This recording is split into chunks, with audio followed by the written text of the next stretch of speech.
Noticias en CRE Satelital.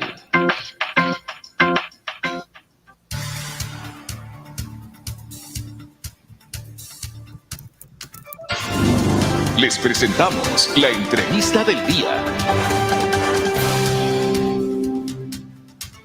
Las 12 horas con 27 minutos, 2:27. Un gusto tener en nuestros estudios virtuales al doctor Gustavo Oich, experto en comunicación electoral y bueno, también obviamente en todas estas mediciones y más allá de todo eso, en su análisis humano, en su análisis intelectual respecto a la política ecuatoriana. ¿Cómo está, doctor? Un gusto. Bienvenido. Le habla Patricia Aguilera. Patricia, buenas tardes. Muy honrado de estar nuevamente en este espacio de comunicación y con usted. Un saludo para toda la audiencia.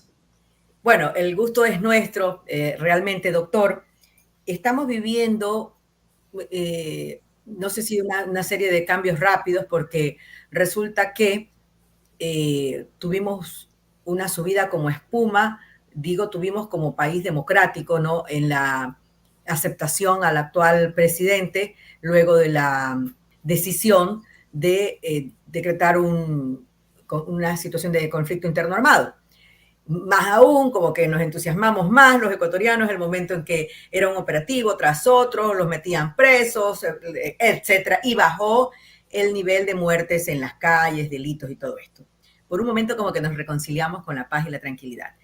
Pero luego, el agotamiento, el cansancio, no lo sé, otra vez hizo que los operativos bajaran, ya no eran tan visibles, y lo que sí empezó a hacerse visible nuevamente fueron los distintos tipos de delitos. Eso, unido a determinados intereses, según dice el propio gobierno, de algunos partidos políticos, ha hecho que tengamos nuevamente crímenes en las calles. Esto, que en estos días otra vez como que ajustaron, ¿qué implica en la popularidad del actual gobierno y específicamente del actual mandatario, doctor Ish? A ver, el nivel de aprobación del presidente había ya producido una baja a nivel del 57.4% de ecuatorianos que lo apoyaban o que lo apoyan todavía. Esa mediante un estudio de opinión pública que se realizó por una empresa asentada en Perú, pero que trabaja a nivel de Latinoamérica y de Iberoamérica en realidad, con más de 30 años de experiencia. Ocurre, Patricia, que cuando se generan expectativas que no se concilian con la realidad, la comunicación no es suficiente para disfrazar o para encapsular en una burbuja la realidad, lo que los ciudadanos día a día están sintiendo. Era evidente que iba a subir esa popularidad del presidente luego del decreto 111. Y curiosamente usted también utiliza un término que es muy conocido en comunicación política, que es el efecto de la espuma de cerveza. Es decir, hay sucesos o coyunturas en las cuales sale favorecido algún personaje de manera muy sorpresiva o muy fuerte y que luego tienden a desaparecer, tienden a disminuir esos efectos, tienden a bajar y el clima de opinión pública se establece en relación en hechos concretos. ¿Qué había venido pasando? Pues se genera una comunicación en la que nos dicen a los ecuatorianos, básicamente a través de la publicidad, ahora sí vamos a tomar cartas en el asunto, ahora sí vamos a enfrentarnos con los delincuentes, ahora sí les vamos a poner un alto. Y se capturan 10,000 delincuentes en las calles, pero solo 494 son procesados, según los datos oficiales. Los capos de la droga, dos de los dos más importantes grupos que están operando a nivel de la delincuencia organizada, no de la delincuencia callejera, la carne de cañón de estas organizaciones, sino los grupos de delincuencia organizada, se fugan de las cárceles de mayor seguridad del país, ¿sí? Y al mismo tiempo que todo esto ocurre, la delincuencia nunca se detuvo, Patricia. O sea, si uno mira retrospectivamente, desde enero hasta acá, hay una serie de sucesos que van desde la ubicación de explosivos en estadios de equipos muy populares del país, los secuestros, los asaltos en la calle, asesinatos, masacres como las ocurridas en el feriado anterior, y un discurso, además, un discurso que no se compadece con lo que se ofreció en la campaña electoral. Es absolutamente contrario a lo que se ofreció. Ahora, ahí hay un detalle, doctor, que nunca ocurrió. Y es que si bien los ecuatorianos nos contentamos una época porque bajó sobre todo el nivel de sicariatos, ¿no? Que era tal vez lo que más nos asustaba. Y la cantidad de sicariatos sí bajó, la cantidad de muertes violentas bajó un tiempo. Entonces, pero hubo algo que jamás ha ocurrido en ningún gobierno, ni en este tampoco todavía al menos.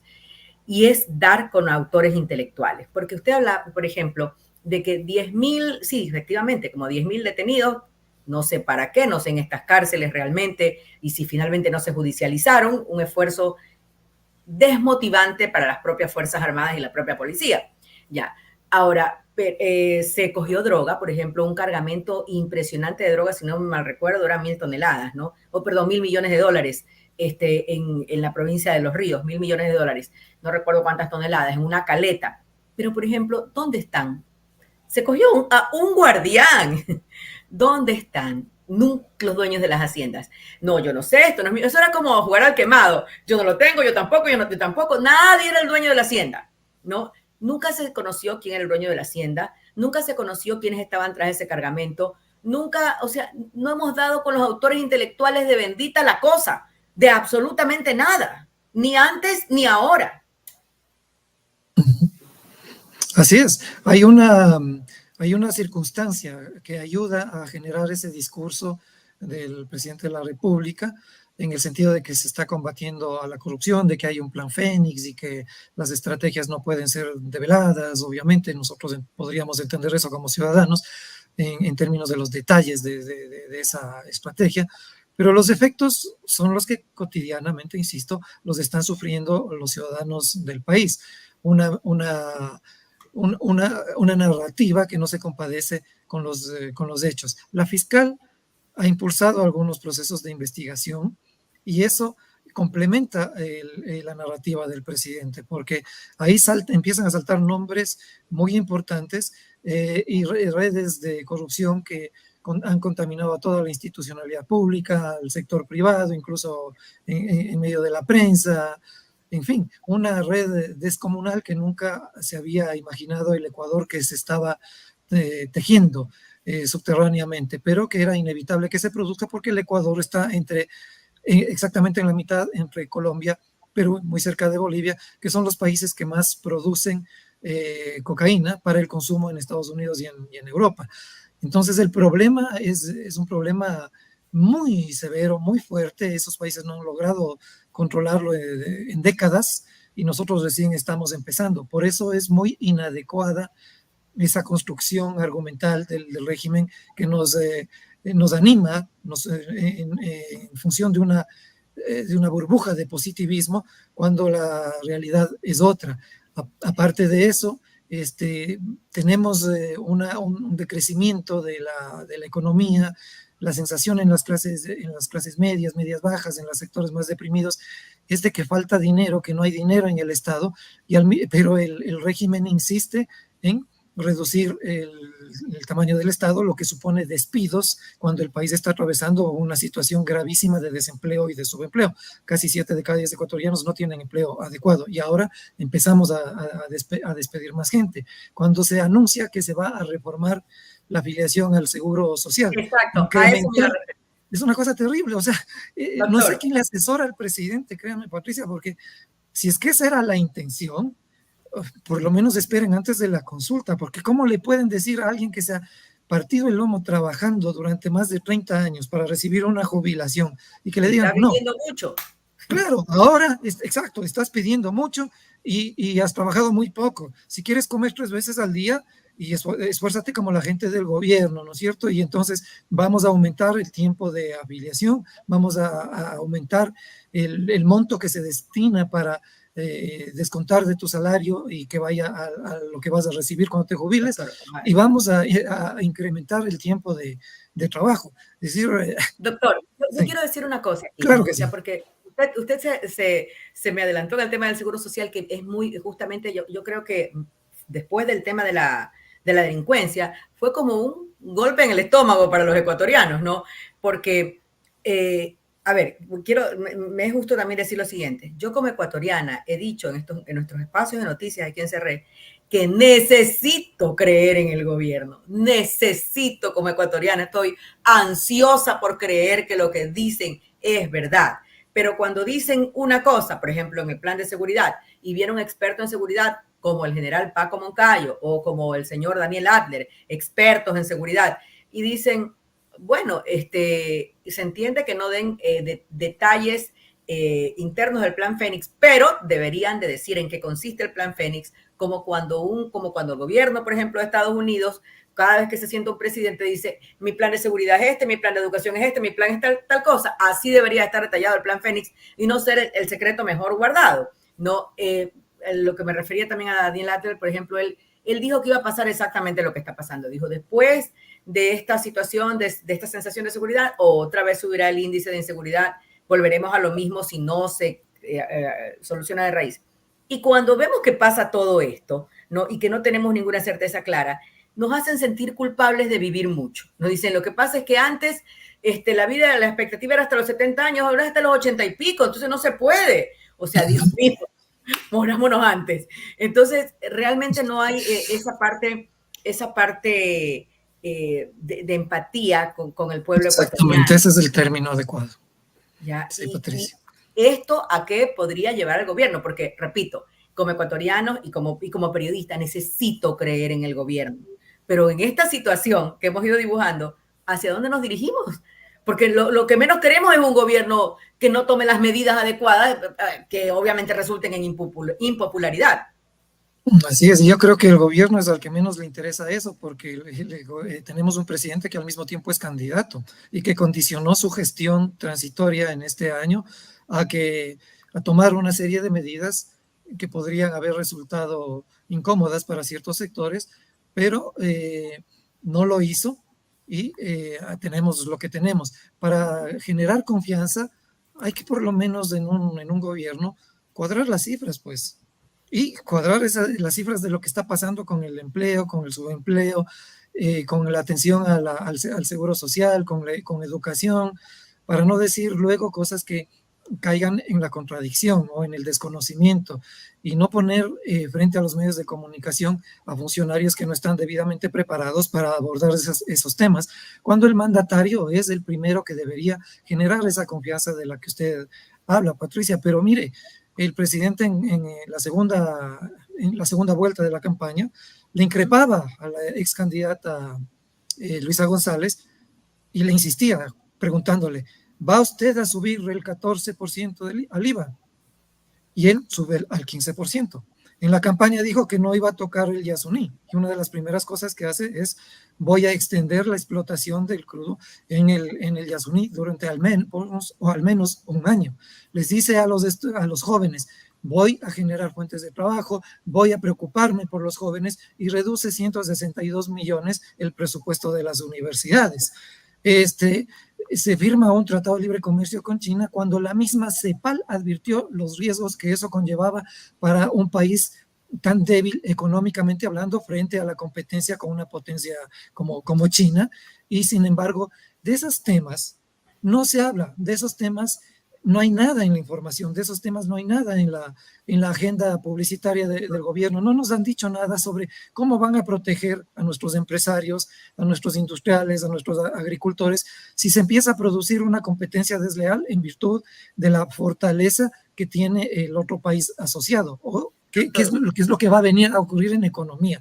Nosotros no lo sabemos, solo sabemos lo que estamos viviendo, y lo que estamos viviendo no es una situación grata, no es una situación que genere confianza. Y una última cosa, Patricia, antes no habríamos dudado siquiera en negar que el escándalo que supuestamente ocurrió en Madrid se produjo. Habríamos dicho, no, tenemos un presidente que es muy serio, muy, muy responsable. Ahora Hay mucha gente que está dudando si eso se produjo o no se produjo. ¿Por qué? Porque hay demasiada inconsistencia entre lo que se prometió, lo que se hace, lo que se dice y la realidad. Mire, yo voy a saltarme lo del escándalo, no porque no lo considere importante, no, sino porque hay otra cosa que me preocupa más, porque escándalos de este tipo se han dado en todos los gobiernos y no estoy justificando, pero hay algo que no se ha dado en otros gobiernos, al menos tan abiertamente como este, que en lo personal me preocupa, que yo repito, deseo en Dios que le vaya recontra bien, que tome solo decisiones acertadas, ¿no? Pero la situación que mantiene con la vicepresidenta. Escuchaba hoy día declaraciones de Esteban Torres, que las ha dado para el medio, me parece, La Posta, ¿no? Que ya más adelante las oiremos aquí, en las cuales prácticamente, o sea, dicen que no les gustaría, que ellos no están de acuerdo con encargarle el mandato a la vicepresidenta en caso de que el presidente se lance para la reelección. Pero más allá de lo que nos gustaría o no nos gustaría, ¿no es cierto? Ya, porque yo también puedo decir, yo veo muchos elementos en los cuales a mí me da desconfianza y no me gustaría, pero hay la ley, o sea, tenemos una constitución, hay que cumplir lo que dice la ley. Entonces, más allá de lo que nos guste o no nos guste, todos los ecuatorianos estamos abocados a ello y vemos una situación en torno a la vicepresidenta que políticamente ellos sabrán cómo lo manejan, aunque nosotros somos los que sufrimos las consecuencias, pero que a nivel de madre a mí me parece muy cruel. Por ejemplo, que no se le autorice para que ella venga y esté al lado de su hijo en esta situación. O sea, eso es lo que a mí, en esa parte cruel, pero que además internacionalmente nos hace quedar también muy mal, ¿no? En esta división que existe, doctor. Así es. Y yo tomé, Patricia, el tema de lo de Madrid solamente como un ejemplo de cómo en tan poco tiempo la confianza que se había generado empieza a quebrantarse, empieza a resquebrajarse. La situación con la vicepresidenta es una situación no solo irregular políticamente, es irregular administrativamente porque se crea un estatuto de supuesta embajadora que no estaba contemplado, que no existía, que ni siquiera en Israel estaba previsto. Se le ubica en un país que está en un conflicto con otra nación, lo que indirectamente supone que estamos tomando partido por uno de los dos, porque bien podría haberse enviado a la vicepresidenta a la otra nación en conflicto. Y una serie de cosas como la que usted señala, y la última, que es una perla, o sea, una comunicación desde la Cancillería, me parece que salió esto, en la que se va a auditar las declaraciones de la vicepresidenta en el sentido que está criticando al presidente para sancionarla. Perdónenme, la vicepresidenta ha sido electa por el voto popular y no hay en ninguna parte algo que autorice a ninguna esfera del Ejecutivo para sancionarla por sus declaraciones afectadas además por lo que usted acaba de reseñar. Me parece que hay fuera de todo lo que usted señala, Pati, hay una conducta machista, violenta, muy condenable. O sea, no entiendo qué es lo que pasa porque desde el inicio se notó que había una separación entre los dos mandatarios, que habría un conflicto entre los dos mandatarios, pero el modo en que se ha manejado es impresentable, Patricia. Sí, o sea, es indigno, ¿no? Es inhumano, porque realmente hay cosas que no deberían de traspasar el límite familiar, el límite humano, y esto lamentablemente, si su hijo es culpable o no, eso lo verán las autoridades, pero que no se le agilice la posibilidad de estar al lado de él, es lo que me parece tan reprochable, y además de que, como le decía, escuchaba al viceministro esta mañana y, o sea, no es posible que no me gusta, tú no, tú estás descartado, o sea, sí, ella fue elegida con el voto popular, como usted acaba de decir. Doctor, 12:46, el tiempo se nos ha ido volando. ¿Cuál, si ha bajado a un 57 y algo por ciento? Está en el 57% de aprobación, cuando empezó casi con el 80%. Exacto, a partir del decreto 111. Prácticamente el 80%. Ahora, ¿cuál sería la proyección? No sé si ustedes han hecho, o sea, esa es la última medición que corresponde a qué días, a qué mes. Entre el 16 y el 19 de marzo. Entre el 10, el último 16 y 19, a mediados de marzo prácticamente. Ya. bueno, veremos en estos días qué es lo que pasa y esto a medida que se acerca la consulta popular, porque también no hay que negar, ¿no es cierto?, el hecho de que hay muchos intereses también de otros partidos políticos que le echan sal, pimienta y ají al tema para que esto siga erosionando. Por eso yo aclaraba que no se trata de criticar con ninguna mala intención. Yo espero en Dios que le vaya súper bien, pero hay actos que definitivamente no entendemos, ¿no? Y las consecuencias inmediatas nos dan la razón de ello. Doctor, lo estaremos molestando para que usted nos haga un nuevo, no sé si balance, nos dé un nuevo análisis sobre esto que está pasando. Esperamos de verdad ser más optimistas, ser más positivos, tener más cosas buenas que decir. Ojalá nos den razones para ello. Ojalá nos den esas cosas buenas, esas razones, esas acciones para comentarlas en vez de comentar estas cosas que como ecuatorianos nos van decepcionando y nos van preocupando sobre el futuro que se va labrando. Muchas gracias. Si me permite solamente unos segundos para concluir claro. esto. Yo quisiera que esa frase que siempre repetimos los ecuatorianos, porque ya estamos tan agobiados con tanto incumplimiento de los políticos sobre sus ofertas, es que le vaya bien al país. Porque eventualmente les va muy bien a ciertos personajes de los gobiernos, pero al país no le va bien. Y luego el tema de la consulta popular. Todos los presidentes que empujan un proceso plebiscitario, cuando hay gente que no está de acuerdo con el contenido de ciertas preguntas o de la totalidad de las preguntas, los tachan de antipatria, de retrasapatria, ahora son conchudos o son ligados al terrorismo, es gente que apoya el terrorismo. Dejen de insultar a la gente que no piensa igual que ustedes. Por favor, dialoguen con la gente, informen la verdad y gobiernen para todos los ecuatorianos, no solo para sus intereses. Gracias, Patricia, por el espacio. Gracias a usted, doctor. Qué gran mensaje ese, ¿no? El respetar los distintos criterios. Un abrazo, buenas tardes, CRS. Gracias a usted, Patricia, muchas gracias. Nos vamos a una pausa y venimos con la parte final de El Informador. Ya volvemos.